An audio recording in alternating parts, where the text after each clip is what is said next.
Hello and welcome to episode 40 of Stitched in Sweden. I'm Maria, your host, and you can find me on Ravelry and Instagram as mmonska. The show notes for this episode and past episodes can be found on the blog, which is stitchedinsweden.blogspot.com, and we have a Ravelry group where you can ask questions, find some other people talking about the week's episode, and we also have some threads in there, discussion threads about other things. So you're welcome to join us over there. Today I'm going to talk a little bit about this week in Stockholm, some works in progress, two finished objects. I thought I would also spend some time to go through and answer some of the questions that have been posted on the group board, and I will finish this week with a new segment which will be at the end, and that will be all about my adventures in bread making. So if you would like to stay tuned for that, you can. But yes, so I thought I would just start out with this week in Stockholm. It has been a very chilly week here. We've had single digits in Fahrenheit, and right around, it's been like between minus 13 and minus 18 for the past week or more in Celsius, I guess the past 2 weeks since I talked to you. So quite chilly. We've had some snow, and I have been in school working on a lot of projects and things like that. I had my exam on this Friday, today's Sunday, so I've had a weekend now to just relax before my next course starts. So that is nice. And yesterday I babysat, but on the way to babysitting, I stopped by one of my local yarn shops to pick up some yarn for 2 new projects that I am excited about. And unfortunately, while I was walking to the train station, I slipped and fell on some ice, which I don't even know how I did, because I was being very careful because it's very icy, and most places have a lot of sand or sort of gravel put down, and this didn't even look like ice. It was sort of on a little hill, and I wiped out. So I landed on my wrist, and it doesn't hurt too bad, but I pretty much knew directly when I fell that I had tweaked my neck and hurt my wrist slightly. So I've just been taking it easy in terms of knitting, not too much, but it's hard when you fall right after you leave the yarn store, so you have new yarn that you want to cast on. But I think that it will probably feel better tomorrow, as long as I don't do anything too crazy to it. So that's this week in Stockholm. Thomas is on a ski trip with some friends. He just left this morning, so he will be gone for a few days also, which means that I will have more knitting time too. It was really nice to hear from so many of you this week over on the Ravelry group and on Instagram with your tips about bread making and resources that you have, as well as some tips for what to do when you don't know what to knit. I was kind of in a knitting slump last week and the week before, but I finished some projects which felt nice, and now I have some things that I'm excited about knitting again, so that's good. But we can start with what I'm working on, and one of these projects is, I'm just looking over it, and hi Mom, I know that you don't like when I just stare over at my project instead of showing you, so I will show you. This will be quite a bit smaller than the last time you saw it. This is my colorwork pullover that I have now been working on for months, it feels like, but maybe it's only been, I don't know, a couple of weeks. At least a month, if not more. But you can see this is the body, and it is quite a bit smaller than the last time you saw it, and that is because I got to the armholes last week and I just knew when I tried it on that I needed to rip it out. So I tried it on, it was just too big, and I knew that I wasn't going to be happy with it. Oops, now I'm losing stitches. I knew that I wasn't going to be happy with it once it was finished, so there was really no point in continuing to work on it when I knew that it was going to be too large. And so I decided instead to rip it out back to the point at which I thought that I needed to have more decreases for the waist shaping, which was to this green line here, this green pattern.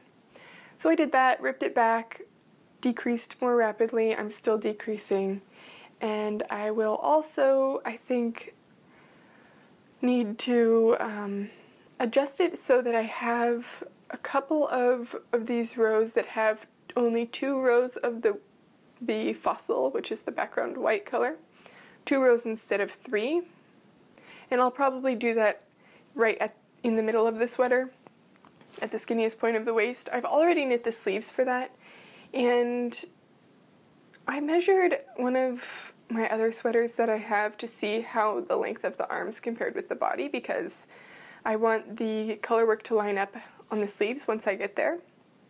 I want the body color work to line up with the sleeve color work, which has already been knitted, so I need to have the same order of stripes and arrive at the same point at the underarm as on my sleeves.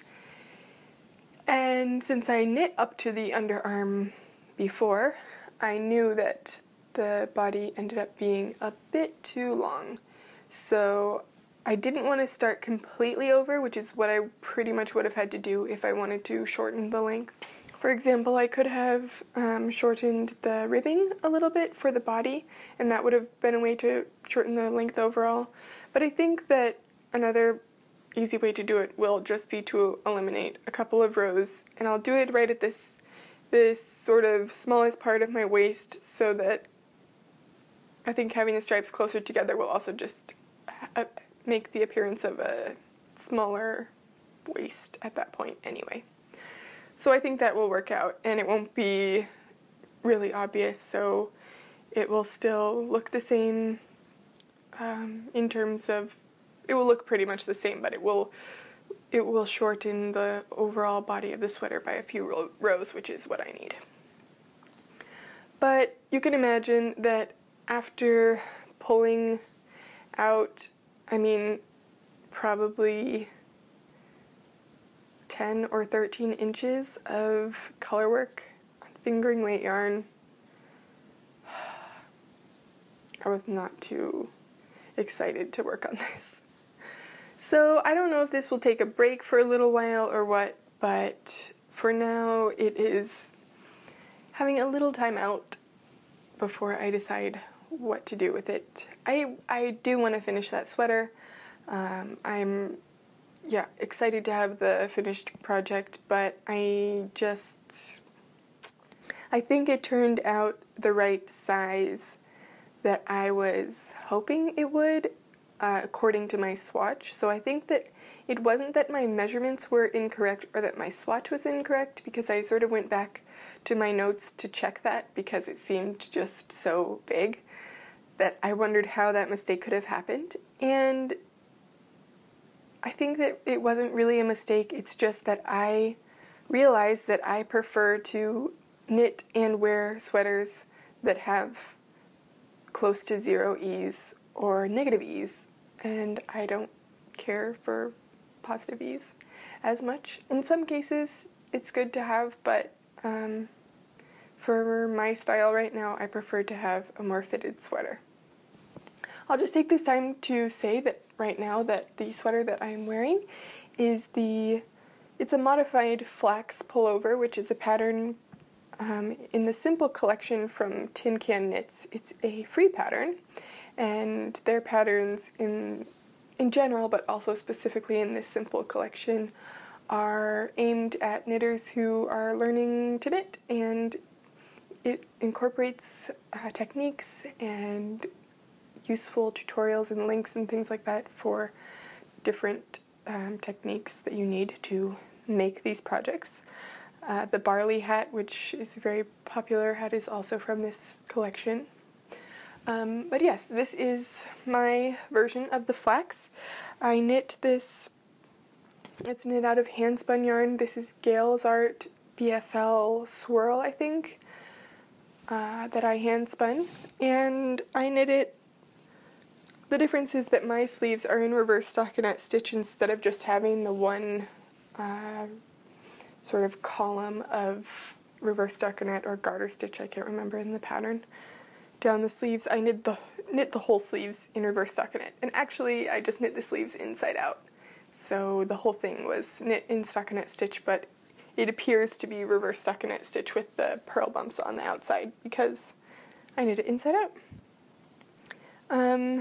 And this is one of my thickest sweaters, and it's really cozy to wear on cold days like today. So yes, flax. Anyway, so I showed you my colorwork pullover, which I've been working on a little bit, and another project that I started yesterday while I was babysitting after I put the kids to sleep was this new pattern. Well, it's not a new pattern. I think it was published in March or something last year.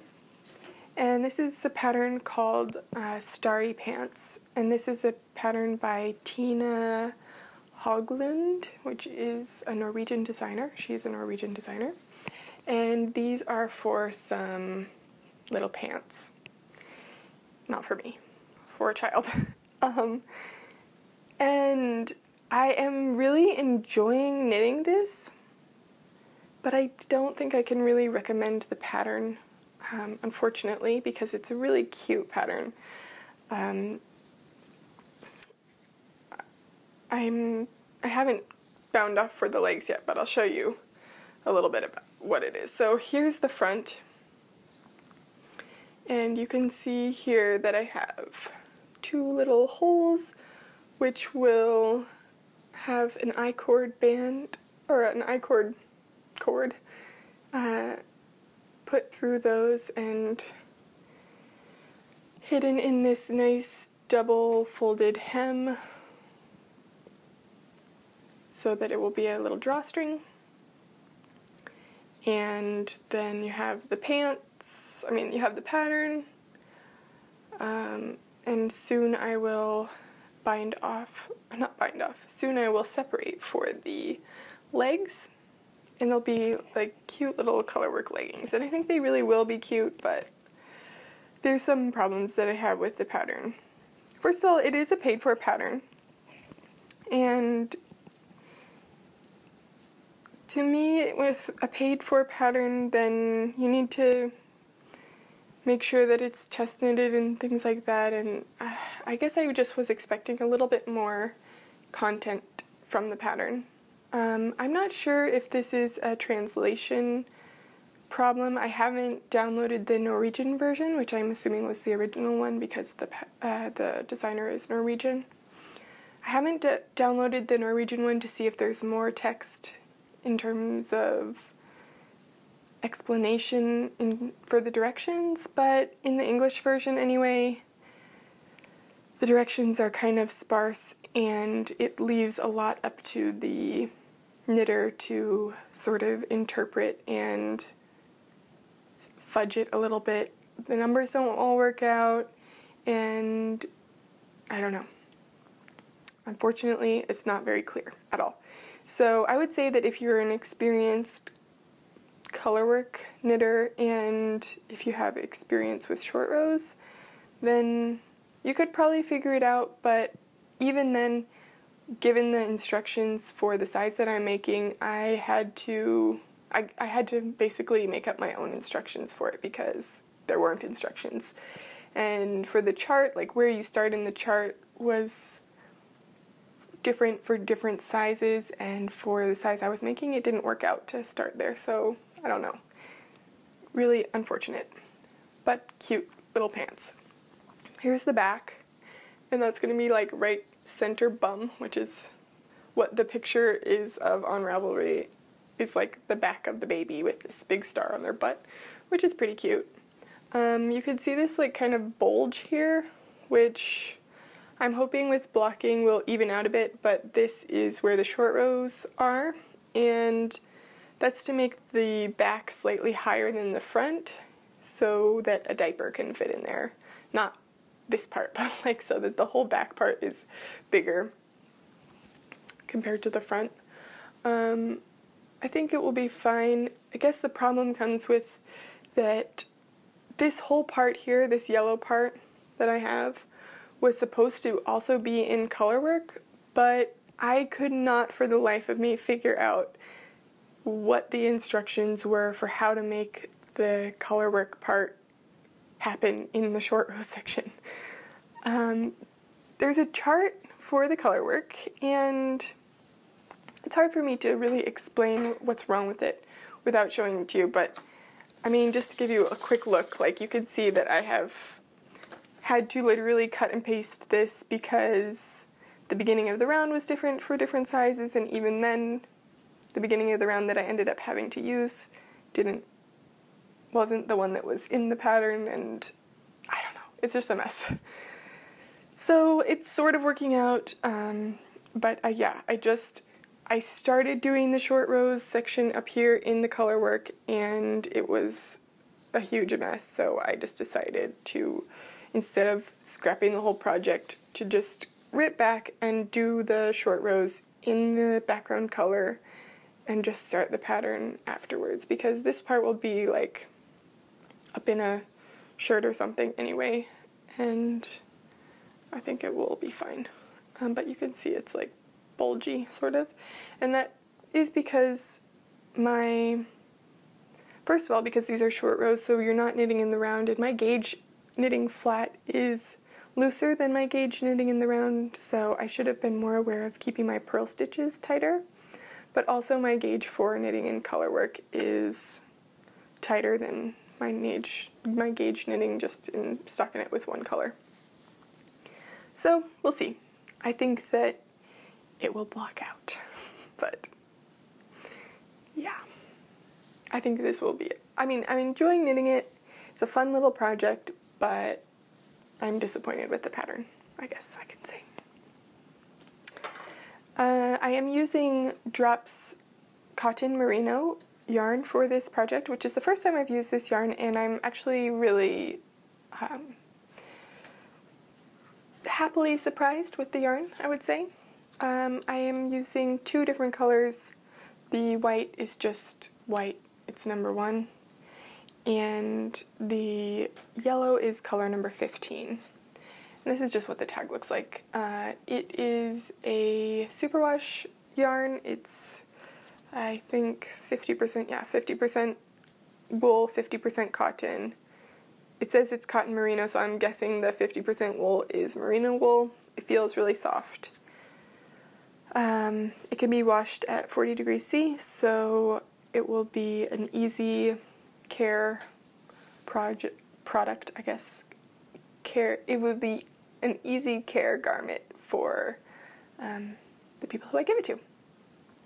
So I don't usually knit with cotton yarn, but the way that this cotton yarn is constructed lends itself really well to knitting. And I find that sometimes cotton yarn can be really splitty and really unforgiving, so that you have a lot of wrist pain, or that it's just somehow difficult to knit with, and I haven't had that experience at all with this yarn, so that is pleasantly surprising, and I will definitely knit with this in the future if I have a project that I think would be good in a cotton yarn or an easy care yarn for parents, maybe who also don't want a 100% wool if they have sensitive baby skin or something.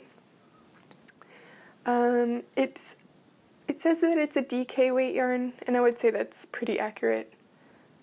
This is actually the yarn that's called for in the pattern, so I figured I would give it a try since my local yarn store carried it. So while I was at my local yarn shop, I picked up the Drops Cotton Merino for the little starry pants. I also picked up a skein of some linen yarn, which is called Kalinka. And this is a 100% linen yarn. It's 100 grams, 320 meters in 100 grams, and it's produced in Sweden for a linen garment company, basically, I think, and who also sells different types of linen yarn. This particular color is I looked it up yesterday. I think it's the chicory. Is that a color? I think I remembered that it rhymed with hickory, but it was a word that or a plant that I hadn't heard of before, which is basically a blue dandelion. I think maybe also cornflower. Anyway, here is the color. It's a really nice, cornflower blue, I guess. Really shiny, stiff and crunchy like linen is. I've never knit with linen, so I'm looking forward to giving this a try. I am prepared for it to be a little rough on my hands, so I think I will definitely knit it while I'm knitting something else that I'm really enjoying so that I can sort of switch back and forth between the two projects. But the reason why I picked this up is because last week when I had shared or 2 weeks ago when I shared that I was going to become a breadmaster in 2016, and also that I was in a knitting rut, Elvin's Knits on Ravelry commented that I should check out or she posted a link to this beautiful bread cloth pattern that was knit in linen. And you know, linen has that beautiful crisp drape to it when it's blocked. So I thought that I could give that a try. And I'm not sure if I'll knit that exact pattern or if I'll just kind of make something up as I go along, but it's just a really simple textured pattern with knits and purls. So I will definitely be giving that a try, and we'll see how it comes out.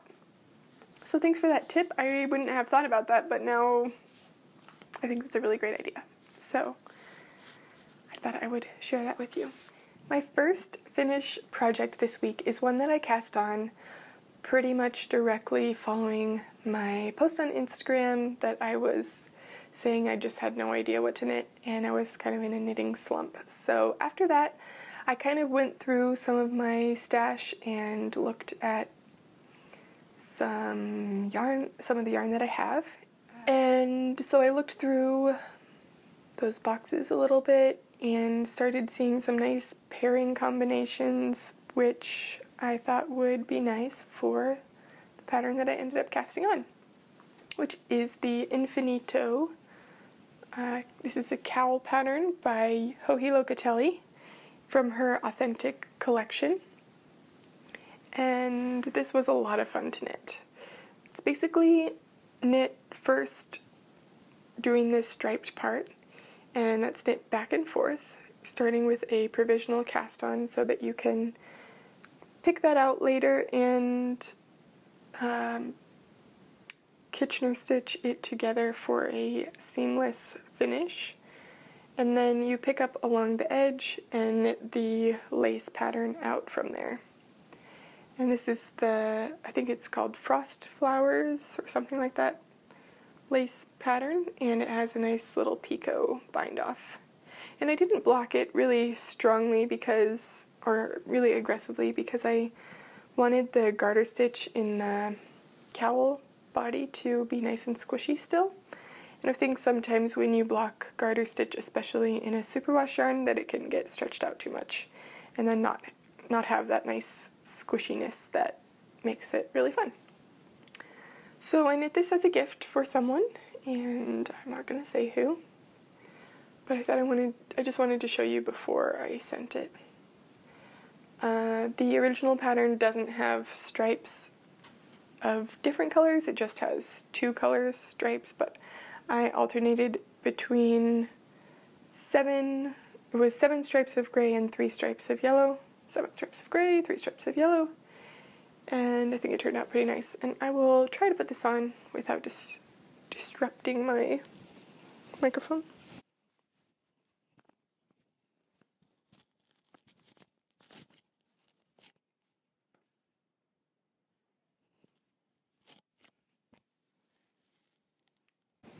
I think the recipient will like it, and it was fun to knit. So if you're looking for a quick project, I could definitely recommend this one. I really like the Authentic collection. There's a lot of beautiful designs in that collection, which are simple but have just really special design elements to them, and I could definitely see myself knitting through most of that collection. I just purchased this one pattern right now, but I definitely considered getting the whole thing in one. I guess I'll show you here. I did have a little bit of a problem with the join. So you can see that in the middle of the yellow part there, the stripe here, it's a bit smaller than the other ones, and that's where the join is. Yeah. I couldn't figure out how to Kitchener stitch, garter stitch together, making it seamless when I was using 2 colors. I just didn't know which row I should do it on, and it wasn't outlined in the pattern really, just that you should like finish the row and then do the Kitchener stitch, but then I thought if I finish the row and then do the Kitchener stitch, I'll be adding 1 extra row of the color in, so I decided to do 1 less row and then do the Kitchener stitch, but that didn't really work either, so I don't know. It's not that noticeable, and yeah, I think it's fine.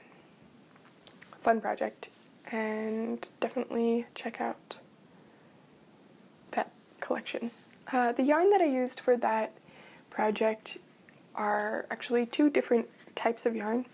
The cream is from the Wool Barn, and it's Merino Silk Singles in Pale Cream. It's a 70% superwash merino, 30% silk, fingering weight, single ply. And the other 2 colors are actually these little sort of, I wouldn't call them mini skeins, but they're half skeins that I got from Carolee Ann at Zazu Yarns. This is her tag. And the colors are 50 Shades of Brown, which is this, yeah, I think it's, to me it reads more gray, but it definitely, especially next to the cream, it reads more gray, but in this skein it looked a little bit more brown. But I would say it's sort of a similar gray to my sweater. Maybe a slightly warm gray, I don't know. So 50 Shades of Brown, and this is 75% merino, 25% nylon. I think it's probably a 4-ply or so. And this was 50 grams, 210 meters. She usually sells them in 100-gram hanks, but she sent these to me as part of a swap package that we did. And the other colorway, same tag, is the Hay colorway, and that is that nice sort of mustardy yellow.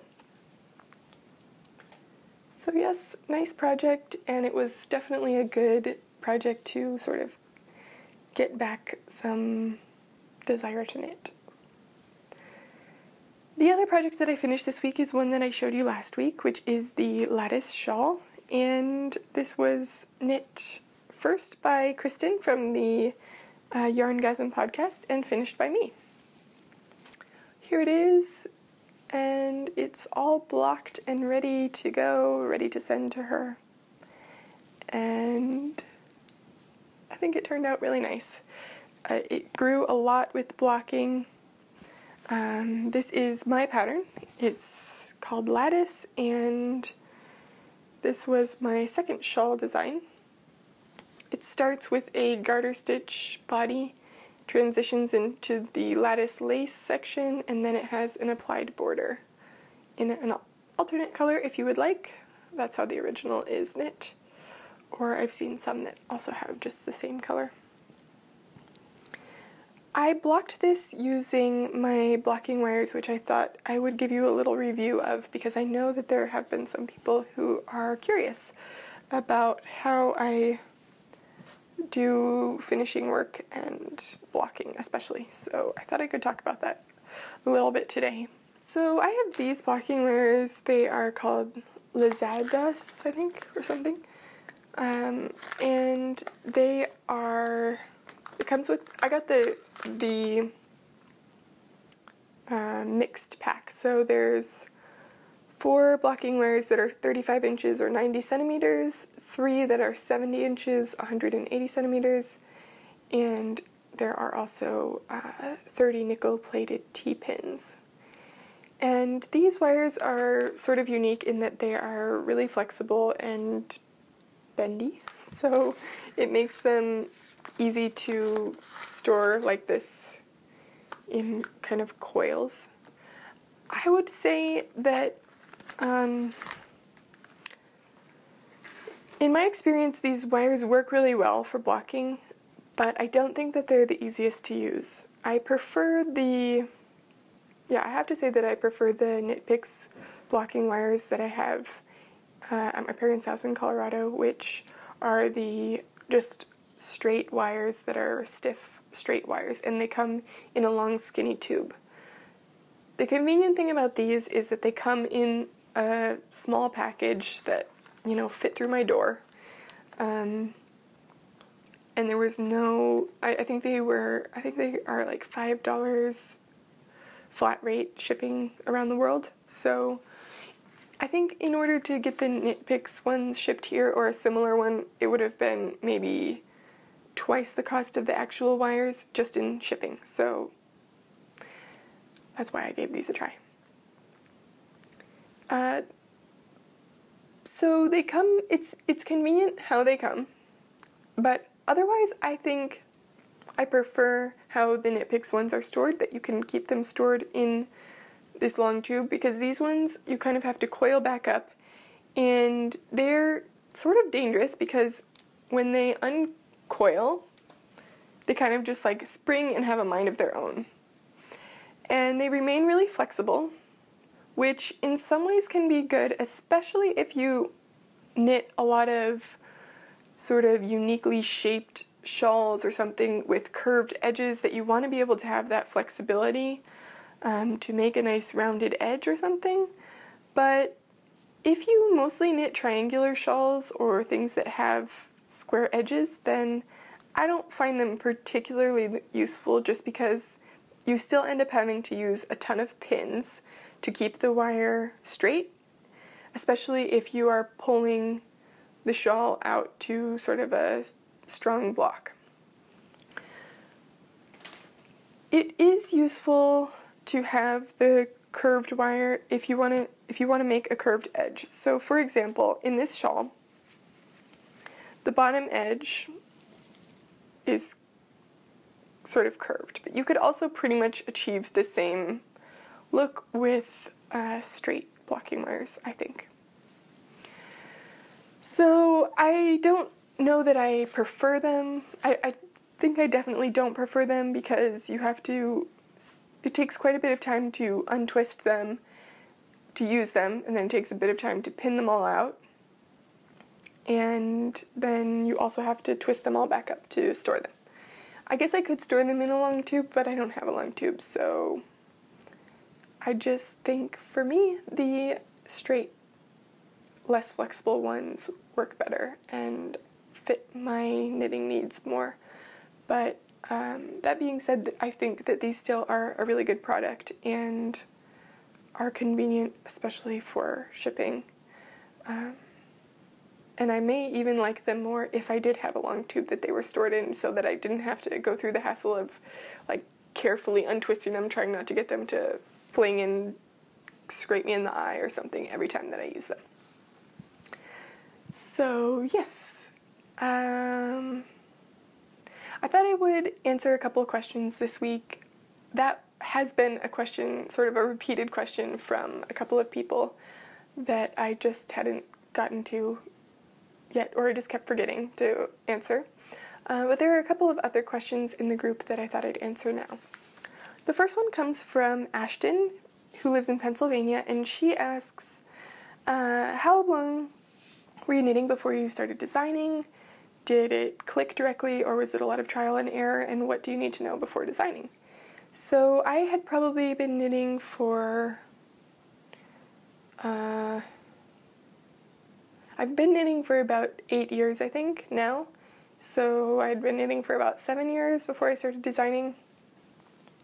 I think that it depends a lot on what you are going to be designing. If you are starting out with something that has a pretty basic form and you're just sort of putting on a stitch pattern, so for example in a shawl, maybe you have a basic triangular shaped shawl and you just need to fit your stitch pattern on that shawl. It can be easier. Shawls are a little bit tricky because you are increasing, so you have to figure out how the pattern will sort of lay on that shape and how it will increase, how you will deal with the increases. But I think, like for designing sweaters or something, it's a bit harder when you have to deal with multiple sizes. For me, that's definitely been the hardest part, when you have multiple sizes that you are trying to get everything to work for. But also figuring out how to get everything to be clear in the pattern and written in such a way that other people understand, and written in such a way that it makes sense for when you have multiple sizes, because it can be, I mean, if you want your pattern to be 100 pages long, then maybe you could write out the individual instructions for each size, but trying to find a way to write the pattern such that it makes sense for all the sizes and is pretty clear and concise is the most difficult thing, I think. So in a way it does take a bit of trial and error. Mostly it's fun because it's a chance to try out knitting some different swatches and seeing different stitch patterns emerge. I think one of the tips that I would give for new designers is to maybe check out some stitch dictionaries from the library if you have access to that, and or go to a bookstore and buy some. There are also some stitch dictionaries online. Pinterest has quite a few. If you just search for stitch patterns, not all of them have instructions for the patterns, but sometimes you can just start to get inspiration and sketch them out on your own graph paper or something like that. So that's what I would suggest. Shing from Massachusetts asked about the reinforced bottom of the heel, and if I had talked about that.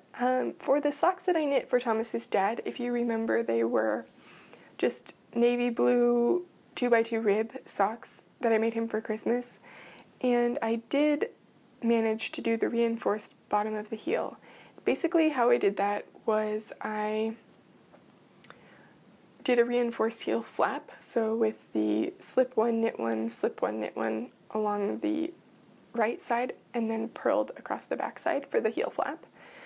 And then I just continued in that pattern as I did the heel turn, and I only did it while I was decreasing, or while I was completing the heel turn, staying with that same pattern. But I would have, in hindsight, I would have liked to continue the slip stitches for maybe another inch or two along the bottom of the foot, just continuing with the slip stitch pattern. So it worked, and yeah, definitely check it out if you, or give it a try if you experience holes in the bottom of your heels. So Joan from Massachusetts asked about my labels that I put on my knitted items, especially when I gift them to people. And a couple of other people have asked me about this in private messages as well, so I figured this was a good question to address. I got these labels from an Etsy shop, and I will post links for that in the show notes. I have 4 different labels. They all have the same design, but there are 4 different sort of arrangements of this. Maybe you can see it, I don't know. There's that one. I have that same one in gray. And then I also have, so that size would be ones that I would use on hats, for example, or also in child garments, or sometimes on the side of a sweater or something, like down in the bottom of the sweater, maybe like near your waist or something where you might want to have a little tag. Those would be what I would use. If you want to have a tag on the back of the neck, then I would use like this size. So I will include the link for the Etsy shop that I ordered these from.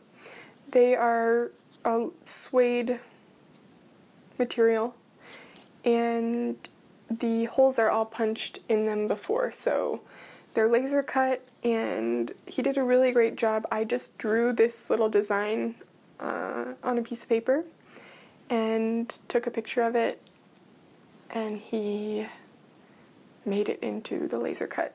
And so we went back and forth quite a few times to get everything right how I wanted it, but I'm really happy with how they turned out in the end, and he was really nice to work with, and it was pretty quick. So you can do a custom order for however many that you want to get, and I would definitely recommend it. I keep them in this little box.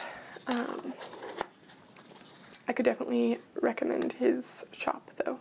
And then in terms of attaching them, I have quite a little collection of embroidery thread up there, and I usually pick an embroidery thread color that's either the same color as the tag or the same color as the project that I'm sewing it onto, and then I stitch it on just directly to the knitted fabric. So I hope that answers your question.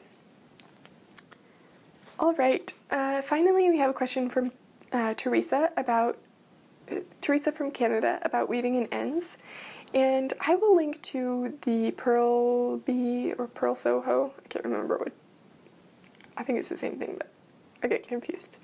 I will link to that post, which has several different ways and techniques for weaving in ends. I typically pull my thread or my yarn onto the wrong side, and then you have the little purl bumps, and I kind of like go up and down along one row of purl bumps, and I go over maybe 5 stitches and then back 3 or something like that.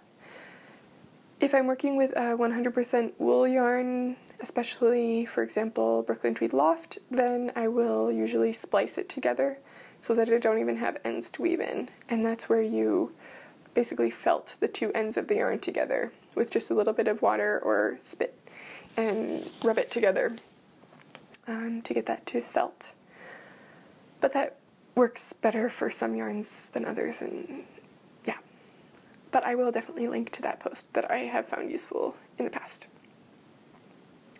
So now I think that I will switch over to talking a little bit about bread and what I've been making this week besides just my knitting. So what I've been making other than yarny related things this week is lots and lots of bread. So I received my book in the mail sometime last week, and this is a book that I had ordered, The New Artisan Bread in 5 Minutes a Day, and it's a nice heavy-duty hardcover book, and you can see that I have made it through just about halfway, and I'm using my cute little tab markers from Mina from the Knitting Expat podcast to mark recipes that I want to try and pages with particular tips on them. But I can definitely recommend this book. I have had a lot of success with the method that they use, and I think that they have a lot of good recipes in here. They have kind of their main recipe, which I tried a couple of times, which was very similar to the recipe that I posted last week from the New York Times, I think. But there's a couple sections with beautiful pictures in it. I know there's a bit of a glare, but I'm in front of the window, so that's just how it is. Looking forward to trying some baguettes. They also just have some more like shaped breads, which I think are really pretty. And I'm looking forward to trying some of the other recipes in here that they have for other delicious things like pizza, because of course the dough is made from one of their recipes, but they have soup recipes and different stews and things like that, salads with croutons. So I'm looking forward to trying some of those recipes, but the actual bread recipes themselves are really good so far from what I have made so far. So I've made the master recipe, which is just a simple white bread. That's this front one, I think. And I have also made the European peasant loaf, which is it's a all-purpose flour, whole wheat flour, rye flour combination, and that's what I am currently making now. And that one turned out really good with just a little bit more flavor to it with the different kinds of flours in there. So I thought I would just talk a little bit about what I've learned this week and how it's been going. I've had, I think 5 successful loaves and 1 flop that was not successful. But I know why it wasn't successful. And that's kind of the fun thing about the way I've been doing this, is that I make a batch, which is either, I've made a double batch, not double, I've made a half batch, which makes 2 loaves. I've made a full batch, and one of the loaves from the full batch, which makes 4 loaves, ended up exploded on the counter because it, rose further than I anticipated. I've made a 3/4 batch where I get 3 loaves, but basically the idea is that you make some dough and you let it rise. It's a really wet dough. You make the dough and you let it rise in a container for at least 2 hours or longer. You can keep it overnight out of the refrigerator. And then after it's done its initial rise, then you put it in the fridge. And then you can basically pull off as much as you want and bake it so that you can always have fresh baked bread. And so this is a half batch, so there's 2 loaves worth in here, and I made this maybe 2 hours ago, maybe 1.5 hours ago, so it will still rise a bit more. It probably will fill up about half the container. And then I'll stick it in the fridge. And while it's rising, I don't have the lid attached all the way, but I had it on more while I carried it over here. So it smells really yeasty and delicious. So you basically let it rise, and then you can put it in the fridge, or you can use it right away. And some of the things that I've learned from the book are specifically how to shape the bread a little bit better, how to get it out of the container. I use scissors so that you can get it out quickly and shape it quickly so you're not losing a bunch of air bubbles. That's kind of one of the keys, like you don't want to handle it too much. And then I cook it in my oven. I got an oven thermometer, so I know actually what temperature my oven is, which I've found has been one of the really important things to getting a good loaf, which is part of the reason why my one loaf just totally flopped. That the oven wasn't hot enough. Well, it was hot enough, but then I let too much heat escape when I put the pot in and out. I had a problem. Anyway, the oven thermometer is a really nice tool to have. I also have, it's nice because these loaves come out kind of like little mini loaves. They're usually about this big. And that's how big I've been making them, And it's nice because then you can just store the dough and pull off a little bit, bake it. I usually come home from school and start the oven up, which which serves a nice double purpose of heating up my apartment and also just having some nice bread that we have with dinner and then also the next morning for breakfast. But it means that I can, because I'm not like committing to a big loaf of bread that's going to be around for half a week or something, that we pretty much eat it in one day because it's a small amount, then I can sort of play around with different techniques and see what's working and what's not, and then I don't end up with a whole loaf that's, well, it is a whole loaf that's a flop or miserable. It still tasted good, but it just, yeah, whatever, didn't look good. But it's sort of a smaller amount, and you still have some more dough in the fridge that you can try the next day with a new loaf. And I've tried a couple different scoring techniques for the top, which is fun. I want to try some other kinds too, but yeah. I thought I would talk a little bit about one more tool that I've used twice. Once with great success, and the second time with less success, but it was remedied quickly and turned out to be fine. And that is this basket. And this is a proofing basket. It is, I think it's birch or something, I'm not sure. But basically what you can do with this is have your dough rise in this. Once you take it out of the fridge, it needs to rise again before you before you cook it, bake it. And usually I take the dough out of the refrigerator and just have it rising either on the counter or in this basket during the time that the oven's heating up. And the important thing about this kind of basket is it gives you like these really nice ridges on your bread when you're finished. But the important thing is to flour the inside enough. The first time I did it, and I thought I had over-floured it and it was perfect. So then the second time I thought, oh, I could use a little less flour. And then the whole thing stuck to the inside, which was a miserable mess. But I saved that loaf and it ended up being fine. Just had to let it rise again. But yeah, it's kind of fun just to use, and I think it really helps with adding some, like letting the, I don't have like the bread lingo, but letting the gas, I guess, in the bread come out a little bit more, so there's nicer like squishiness in the inside of the bread, more air bubbles of different sizes, which is kind of what you want, I think. So yeah, I could definitely recommend this. This is a pretty small one. I'm